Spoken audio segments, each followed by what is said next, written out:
네, 저는 강의를 진행할 이호영이라고 합니다. 우선 자기소개서에 대해서 말하기 전에 가장 기초가 되는 얘기부터 해야 될 것 같아요. 자기소개서는 어떤 글인가? 기본적으로 자기소개서는 글이거든요. 우리가 숱한 글을 접해왔듯이 그 중에 하나예요. 글은 저렇게 세 개로 크게 나눌 수 있어요. 저 중에 자소서는 뭘까요? 물론 밑에 답이 적혀 있죠. 자기소개서는 2번입니다. 논설문, 의견문, 광고문처럼 설득 또는 행동을 목적으로 하는 글. 왜 저렇게 뻔한 얘기를 나한테 해주냐라고 하실 수 있어요. 근데 여러분이 자소서를 한번 써보신 분들이라면 한번 곰곰이 본인에 대해서 생각해 보세요. 내가 지금까지 자소서를 어떻게 썼나? 많은 사람들이 감동, 공감으로 써요.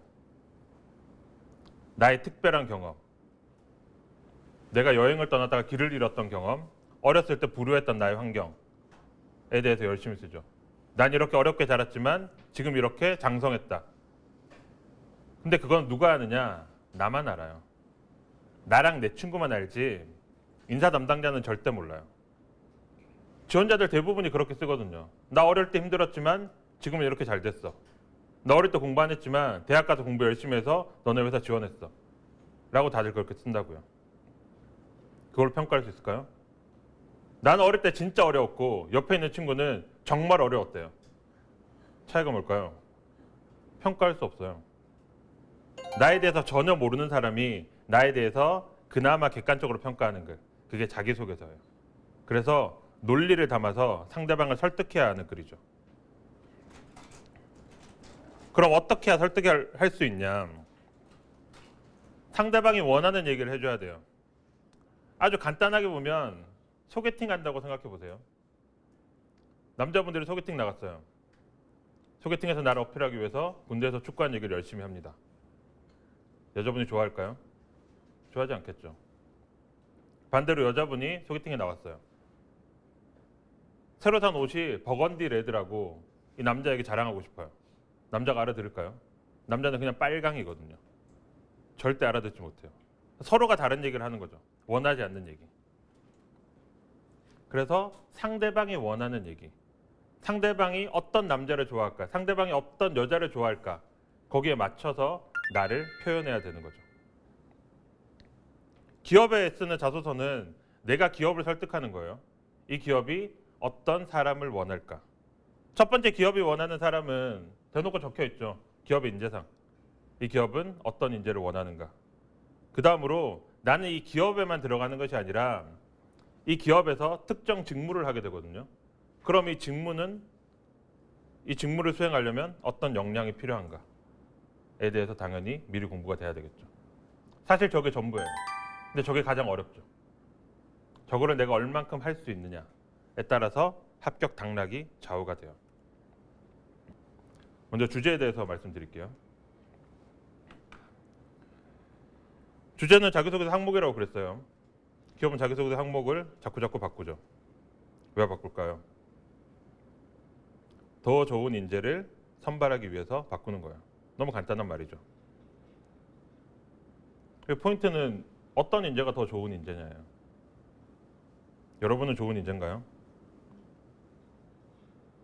내가 좋은 인재냐 아니냐를 봐야 되는 거죠.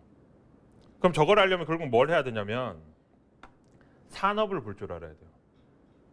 제가 지난번 특강에서도 똑같은 얘기를 했어요. 결국 산업 분석이 가장 중요하다고. 한번 생각해 보세요. 여기에 있는 분들이 우리 요 강의실이 하나의 사회예요. 이 사회는 특이한 게 인구 구조가 변하지 않아요. 소득 수준이 변하지 않고요. 외부의 침략도 전혀 없어요. 우리끼리만 먹고 살아요. 그러면 팔리는 물건이 똑같아요. 1년에 라면이 10박스가 팔려요. 저는 라면을 팔아요. 매년 라면 10박스만 만들면 돼요. 근데 우리 사회가 그런가요? 그러지 않죠. 환경이 계속 변해요. 인구 구조가 변하고요. 자연 환경이 변하고요. 소득 수준이 변하고 국제관계가 변해요. 그러니까 기업은 똑같이 라면 10박스만 만들어서는 먹고 살 수가 없는 거예요. 경쟁회사들도 자꾸 생기고요. 그래서 뭔가 새로운 걸 만들어내야 되는 거죠. 이 시대가 변해가는데 이 변해가는 시대에 내가 기업의 성장 동력을 만들어낼 수 있느냐. 그 사람이 좋은 인재예요. 그래서 기본적으로는 이런 변화들을 캐치해야 된다고요. 내가 지원하는 산업에 어떤 변화 이슈가 있느냐를 봐야 되는 거죠. 저는 크게 이렇게 세 가지로 나뉘어요. 인구 통계학적 변화, 자연환경의 변화, 기술 환경의 변화. 대부분의 변화는 저기 안에서 걸려요. 하나 예를 들어 볼까요?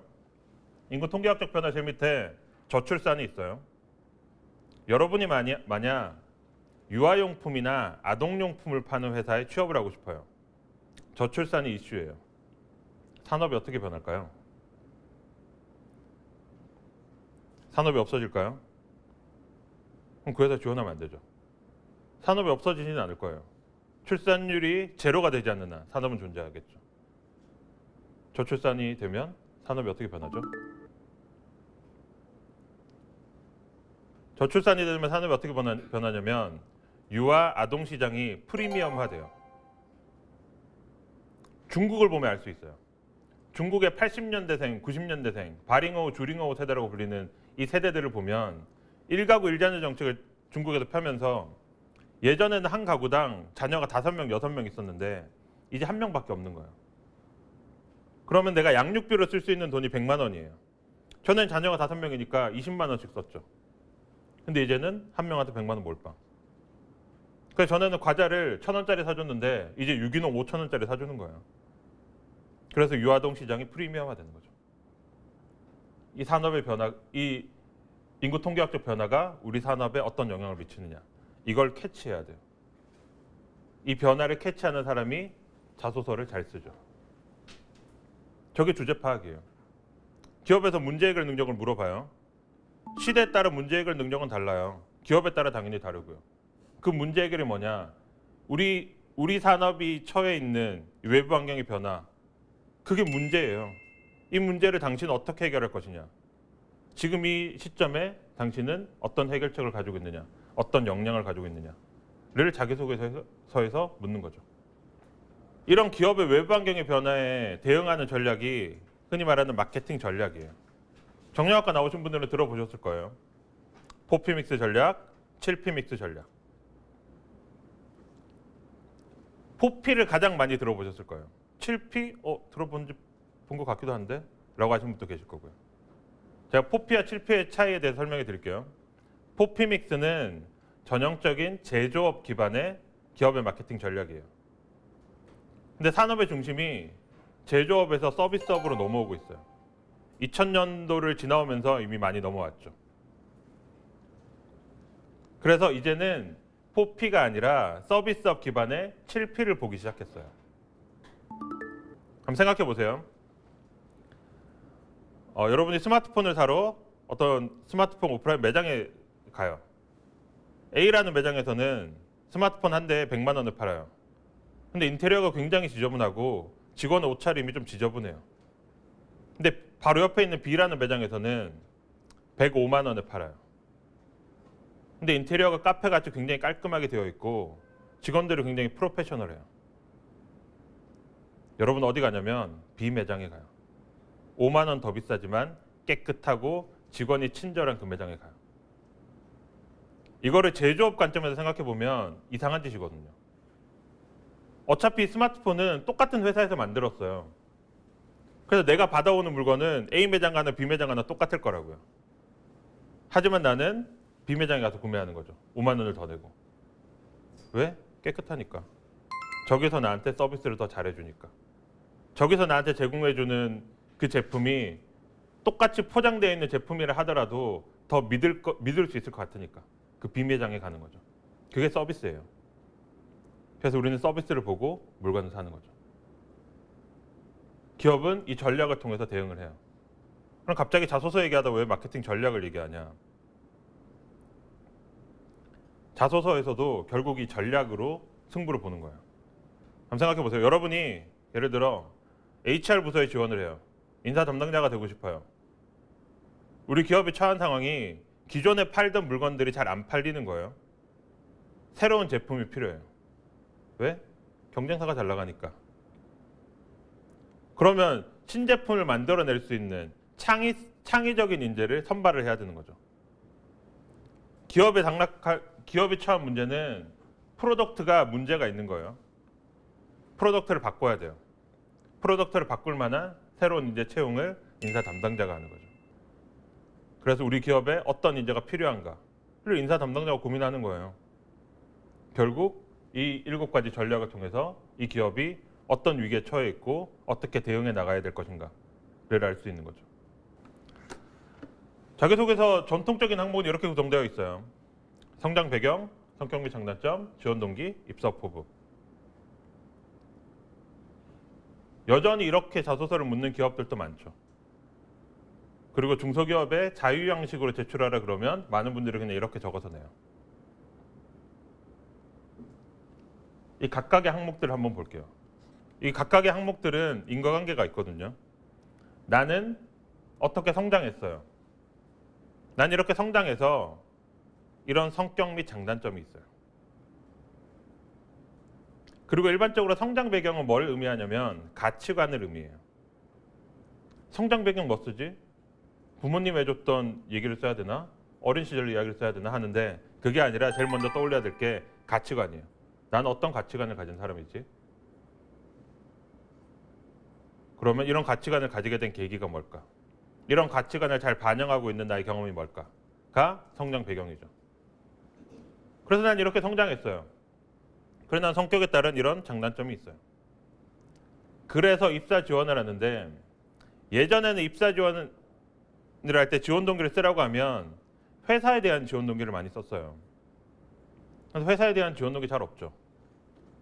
회사에 대한 지원 동기 있기가 굉장히 어려워요. 간혹 소비재의 경우는 회사에 대한 지원 동기가 있어요. 뭐 과자 같은 이렇게 먹거리 혹은 화장품 같은 거 내가 실제 사용하니까 회사에 대한 지원 동기가 생길 수 있는데 산업재 같은 경우는 생기기가 좀 어렵죠. 그리고 회사에 대한 지원 동기는 좀 뻥치는 경우가 많아요. 이거를 지원 동기를 둘로 나눠봐야 되는데 첫 번째 직무 산업에 대한 지원 동기와 회사에 대한 지원 동기를 나눠봐야 돼요. 난 이렇게 성장했어요. 그래서 이렇게 성격 및 장단점이 있어요.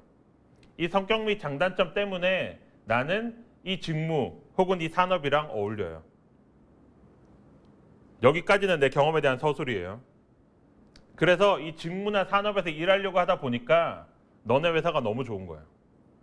여긴 논술. 그래서 회사에 대한 지원 동기는 논술이에요. 뒤에 가다 설명해 드리겠지만 회사에 대한 지원 동기는 숨어있는 말이 뭐냐면 너 왜 경쟁회사 안 가고 우리 회사 왔어요. 반드시 경쟁회사의 관점에 생각해 봐야 돼요. 경쟁회사의 관점에 생각 안 하잖아요. 회사에 대한 지원 동기를 경쟁회사에서도 똑같은 말로 써요. 업계 최고이기 때문에 이런 말들 쓴다고요.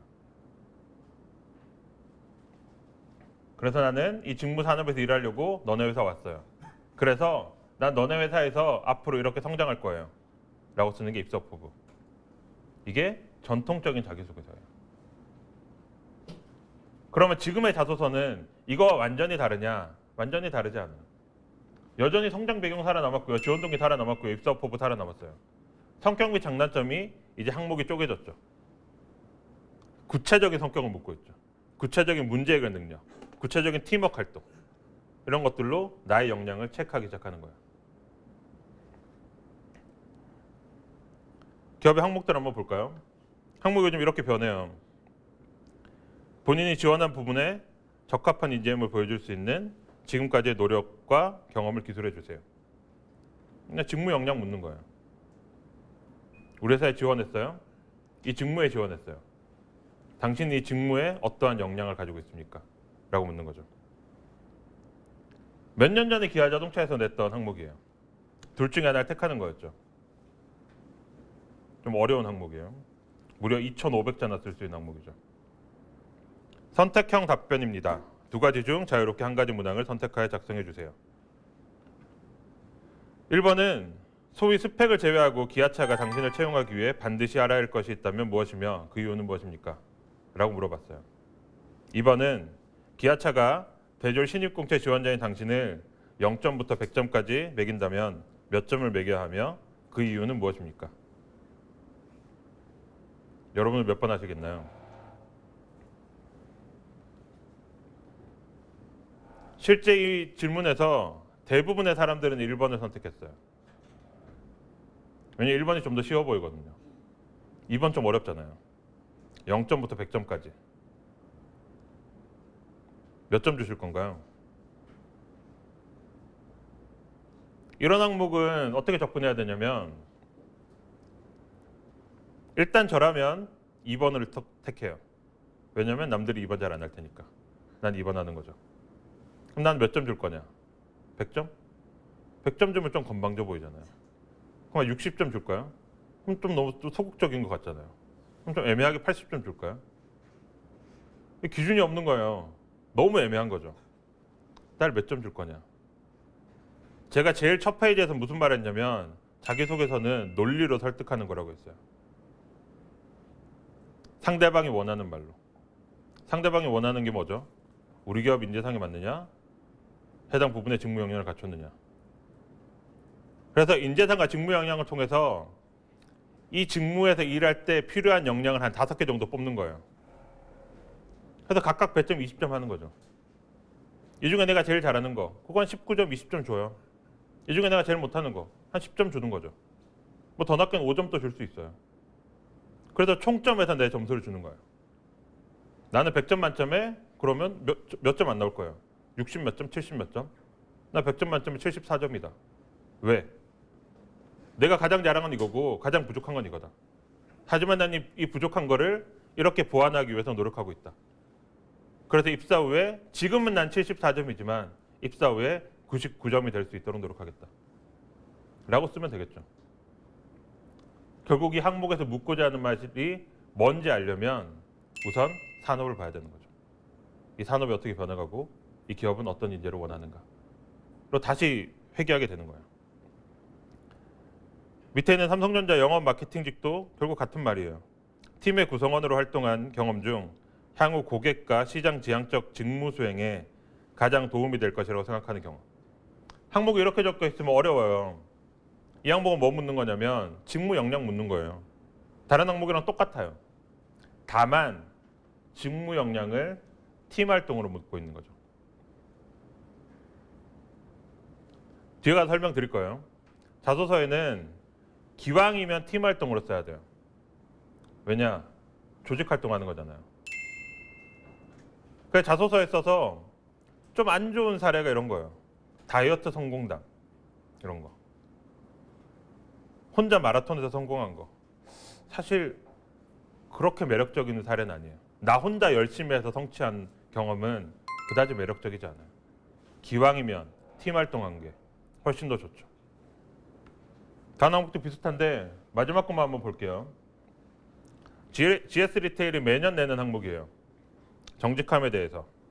경험이 있다면 그 상황에서의 본인의 입장 및 대처 사례. 이 항목을 어떻게 풀어야 될까요? 정직함에 대해서. 그냥 내 생각대로 나에게 정직함이란 무엇이지? 라고 접근하면 이 항목에 답할 수가 없어요. 결국 다시 산업을 봐야 돼요. 왜 GS 리테일이 속해 있는 산업에서는 정직함이 필요할까를 봐야 되는 거죠. 기사 몇 개만 찾아봐도 나와요. 중간에 슈퍼바이저들이 좀 도덕적 해이가 발생해서 이렇게 업체들로부터 뭐 뒷돈을 받는다던가 이런 문제들이 간혹 발생하거든요. 그래서 기업을 대표할 우리 본사 직원들이, 영업 관리자들이 정직할 필요가 있는 거죠. 그러면 정직함을 다르게 해석해서 원칙으로 해석할 수도 있어요. 나는 항상 원칙을 지키는 사람이다. 나에게 정직함이란 원칙을 지키는 것이다. 라고 풀어갈 수 있죠. 각각의 항목들을 한번 살펴보면 성장 배경은 기본적으로 아까 전에 말씀드렸다시피 가치관을 묻는 항목이에요. 제일 먼저 떠올려야 될 게 가치관이에요. 나의 가치관은 무엇이냐. 내 가치관이 이 기업과 맞느냐. 해당 직무와 적합한가를 제일 먼저 보는 거죠.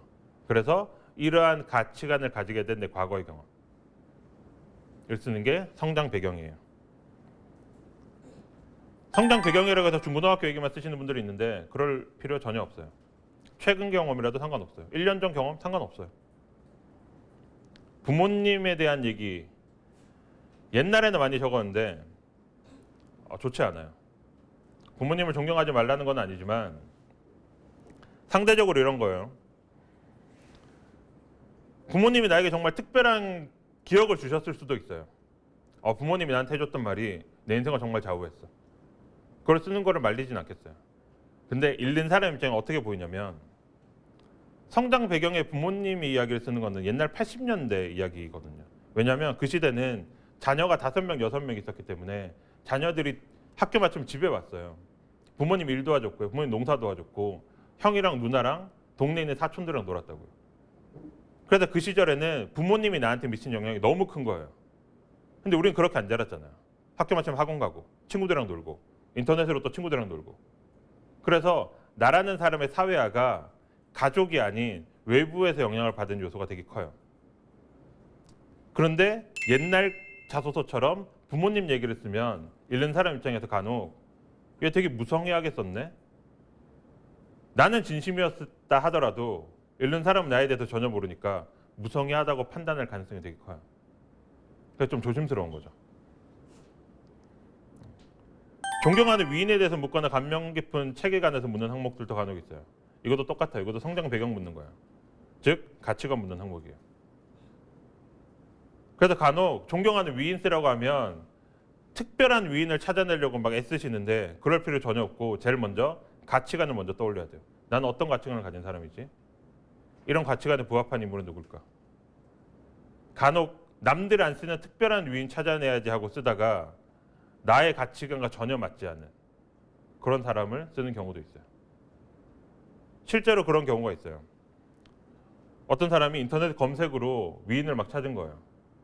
그래서 이 사람 너무 괜찮은 것 같은 거. 아무도 안 쓸 것 같고 과거에 막 독립운동했던 행적이 너무 좋은 거예요. 그래서 썼어요. 근데 알고 봤더니 이 사람이 나중에 친일 활동을 되게 많이 한 거예요. 그럴 수 있어요. 그래서 괜히 위험한 인물 찾지 말고 내 가치관에서 출발해서 뻔한 인물이라도 상관없어요. 근데 다만 너무 뻔한 인물은 성의 없어 보일 수 있는 거죠. 이순신 장군, 굉장히 존경할 우리나라 최고의 위인이시지만 이순신 장군 세종대왕 쓰시는 거는 조금 지양하는 게 좋지 않을까라고 생각합니다. 다음으로 지원동기예요. 지원동기 가장 어렵죠. 지원동기는 직무산업에 대한 지원동기, 회사에 대한 지원동기를 나뉘어요. 이 두 가지가 없으면 지원동기 아니에요. 이게 무슨 말이냐면 한번 지원동기 예시인데 읽어볼게요. 외대라는 학교 특성상 많은 외국인들과 커뮤니케이션을 하면서 글로벌 리더라는 인재 조건에 한 걸음 나아가게 되었습니다. 저의 장점을 살리고자 외국계 기업을 찾던 중 땡땡땡 기업에 채용 설명회를 가게 되었습니다. 반도체 산업의 불모지였던 한국에 도전 정신 하나로 세계 최대의 반도체 패키징 및 테스트 전문 회사로 도약하여 대한민국을 반도체 강국으로 만드는데 일조했다는 점에 큰 매력을 느꼈습니다. 그냥 읽어보잖아요. 잘 쓴 것 같아요. 별 문제 없어 보이거든요. 이걸 쪼개보는 거죠. 회사에 대한 지원동기 있느냐, 직무 산업에 대한 지원동기 있느냐. 여기 지원동기는 나는 외대를 다녀요. 그래서 영어를 좀 해요. 그래서 외국계 기업 가고 싶어요. 그래서 온 거예요. 회사에 대한 지원동기 없죠. 직무 산업에 대한 지원동기 없죠. 이건 지원동기 아니에요. 근데 많이 이렇게 쓰죠. 그럴듯해 보이거든요. 그래서 지원동기 굉장히 조심해야 돼요. 내가 쓰고 나서 여기에 직무에 대한 지원동기나 회사에 대한 지원동기가 있는지 반드시 체크해 봐야 되죠. 없는 경우가 대다수예요. 아까 전에 말씀드렸어요. 직무 산업에 대한 지원동기는 내 경험에 대한 서술이에요. 그리고 회사에 대한 지원동기는 경쟁사가 아닌 우리 회사에 지원하게 된 이유, 논술을 하는 거예요. 항목에서 어떤 지원동기인지 명확하게 밝히고 있지 않다면 직무 산업에 대한 지원동기에 초점을 맞추는 게 맞아요. 요즘 회사에 대한 지원동기 잘 묻지 않아요. 회사에 대한 지원동기 다들 뻥 쓰는 거 알거든요. 그리고 지원동기는 능동적이어야 돼요. 이거 되게 중요한 포인트예요. 간혹 굉장히 수동적인 얘기 쓰시는 분들이 있어요. 어릴 때 아버지가 하던 일을 보고 선생님께서 추천해 주셔서. 물론 그게 계기가 될 수는 있죠. 그 다음에 선생님이 추천해 주셨는데 내가 이 일이 나한테 맞는지 열심히 찾아봤던 어떤 노력이 반드시 들어가야 돼요. 능동적으로 내가 무언가를 했던 노력. 그럼에도 불구하고 지원 동기는 어려워요. 지원 동기를 본인이 못 쓴다는 말은 직무나 산업, 회사에 대한 분석이 제대로 안 됐다는 말이에요. 본인이 지원 동기 정말 쓸 게 없잖아요. 면접 가면 어차피 떨어져요. 지원 동기를 못 쓴다면 직무 분석, 산업 분석 더 해야 돼요. 그래야 면접까지 갑니다. 무조건. 어렵다면 이렇게 한번 따라가 보는 것도 방법이에요. 난 이 회사에 지원하고 너무 입사하고 싶다. 왜? 마케터가 되고 싶어서. 왜? 마케터는 멋있고 재밌어 보이니까. 왜? 뭐가 멋있지? 뭔가 새로운 걸 만들긴 하면 멋있어. 그게 즐거워. 왜? 나한테 그런 경험 있나? 나 옛날에 그런 경험이 있어. 그럼 그게 왜 새로운 거지? 라고 스스로한테 계속 질문을 던져보는 거야. 질문을 다 던진 다음에 역으로 올라가면 내 지원 동기가 나와요. 제가 그랬죠. 추상적인 단어는 재정해야 된다고. 그래서 나한테 새로움이란 어떤 거예요? 나에게 새로움이란 땡땡땡이다. 과거에도 나는 무언가를 만들어냄으로써 즐거웠던 경험이 있다. 그 경험처럼 무언가를 만들어낸 일이 즐겁고 그 일을 통해 성취감을 얻어가고 싶다. 마케터는 이렇게 무언가를 만들어내고 성취감을 얻을 수 있는 일이다. 특히 너희 회사의 마케터 일은 이러이러한 이유에서 더욱더 성취감을 얻을 수 있고 더욱더 즐거운 일이다. 라고 쓰면 지원 동기예요. 즉 내가 왜 이 일을 하고 싶은지 계속 스스로한테 물음을 던져봐야 돼요. 그럼 본인한테 던졌던 저 질문이 결국 면접 질문이에요. 그래서 오늘 자소서랑 면접을 같이 하겠지만 면접 준비의 대부분은 자소서에서 다 끝나요. 여기서 끝난 친구들이 면접에서 붙죠. 네. 이제 장점, 단점에 관한 건데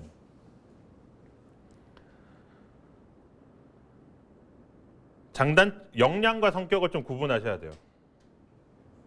역량과 성격을 대부분은 같은 거라고 많이 생각을 하는데 전혀 다른 거예요. 그렇다고 또 전혀 관련 없는 건 아니에요. 성격을 통해 역량이 만들어지죠. 괄호안에 적어놨던 것처럼 분석력이나 관찰력은 꼼꼼한 성격에서 기인하는 거예요. 그래서 나의 역량이 만들어지는 거죠. 장단점 묻는 항목은 사실 강단점 묻는 항목이에요. 차이는 뭐냐면 장점과 강점이에요. 이 두 가지가 구분이 돼야 돼요.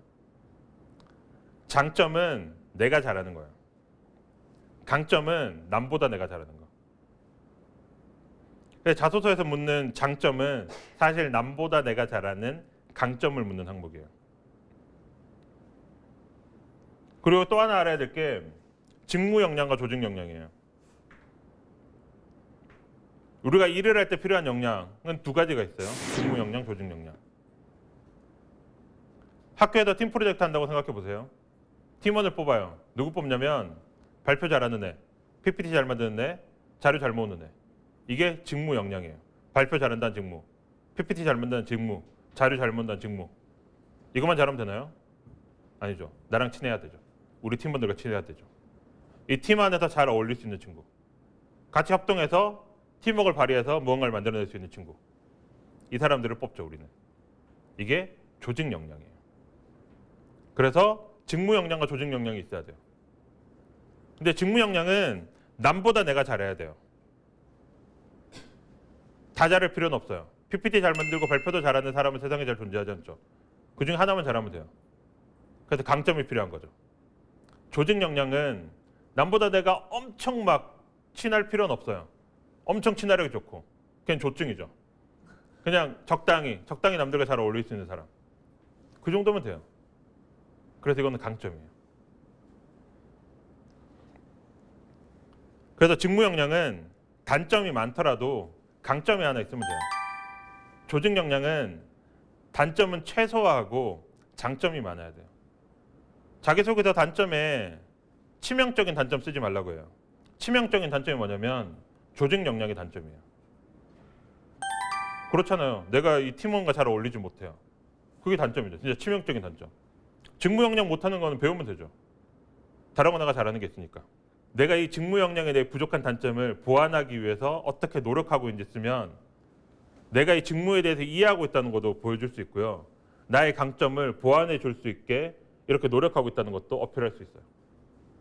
즉, 직무 분석이 돼야 된다는 말이죠. 장단점을. 그리고 직무에 따라서 강점이 단점이 되기도 해요. 예를 들어 저는 모험심이 많습니다. 저는 어떤 일이 주어졌을 때 추진력 있게 해나갑니다. 망설이지 않습니다. 좋은 역량 같잖아요. 근데 이 친구가 재무팀에 들어간다고 생각해 보세요. 저는 모험심이 있습니다. 굉장히 위험한 사람이죠. 그래서 직무에 따라서 강점이 단점이 될 수도 있어요. 네. 마지막으로 입사업 포부. 입사업 포부는 쉬우면서도 사실 좀 어려워요. 대부분은 그냥 무난하게 써요. 1년 후, 3년 후, 7년 후, 혹은 1년 후, 3년 후, 5년 후, 뭐 1년 후, 5년 후, 10년 후. 연도는 별로 상관이 없어요. 본인이 어떻게 쓰든. 그냥 그렇게 써요. 1년 동안 이렇게 업무를 배워서 3년 동안 이렇게 하고 7년 후에 이렇게 하겠다. 무난하게 쓰죠. 그냥 무난하게 쓰셔도 돼요. 하지만 그거는 그냥 무난한 거예요. 입사업 포부가 어려운 가장 큰 이유는 이전까지는 내 과거 경험을 쓰는 건데 입사업 포부는 미래이기 때문에 쓸 내용이 별로 없어요. 그래서 가장 좋은 건 가상의 프로젝트를 하나 만들어 보는 게 제일 좋아요. 내가 7년 후 혹은 한 10년 후 내가 팀장이 됐을 때 나는 이 직무에서 무엇을 시도해 보고 싶은가? 그럼 그 시도해 보고 싶은가를 알려면 뭘 해야 되냐면 결국 다시 산업 분석이 돼야 돼요. 이 10년 후에 내가 한 이 직무는 어떻게 변화할 것인가를 봐야 되는 거죠. 그건 못하면 입사업 포부 못 쓰죠. 결국 자소서는 계속 돌아가는데 산업 분석으로 돌아가요. 이 회사가 처한 위기, 이 회사가 처한 상황, 이 업종의 변화, 혹은 이 직무의 변화 이런 것들을 계속 봐야 되는 거죠. 네. 마지막으로 자유형식의 자소서인데 자소서에 쓸 수 있는 항목들은 크게 이 9가지 정도예요. 항목을 이대로 쓸 필요는 없어요. 항목을 바꾸면 되죠. 특히 중소기업 같은 경우, 스타트업 같은 경우 자기소개서 항목이 없는 경우가 많아요. 자유형식으로 쓰세요. 그러면 대부분 어떻게 쓰냐면 지원 동기, 성장 배경, 성격 및 장단점, 입사업 포부로 제출하죠. 혹은 아무 항목도 안 달고 제출해요. 그리고 떨어지죠. 자유형식인 기업에 거의 무조건 붙는 방법. 항목을 본인이 만들어요. 10중 8구 면접 불러요. 특이하거든요. 눈에 확 띄어요. 왜 우리 회사에 지원하게 되었습니까? 혹은 내가 이 회사를 분석해 보니까 이 회사만의 어떤 강점이 있는 거예요. 우리 회사의 미래 성장 동력에 대해서 서술하죠. 라고 본인이 항목 만드는 거예요. 그런데 이 회사에 대해서 이렇게 많이 알고 있다. 쓰는 거죠. 경쟁회사 대비 우리 회사의 강점에 대해 쓰시오. 라고 항목 만들어요. 그래서 본인이 쓰는 거죠. 무조건 불러요. 그렇게 써오는 친구 한 명도 없거든요. 여기 있는 분들은 쓰겠죠. 어찌됐건 자유형식의 자소서는 남들이랑 똑같이 내지 말고 말 그대로 자유형식이니까 본인이 자유롭게 항목을 만드셔라. 그러면 면접까지는 무조건 간다.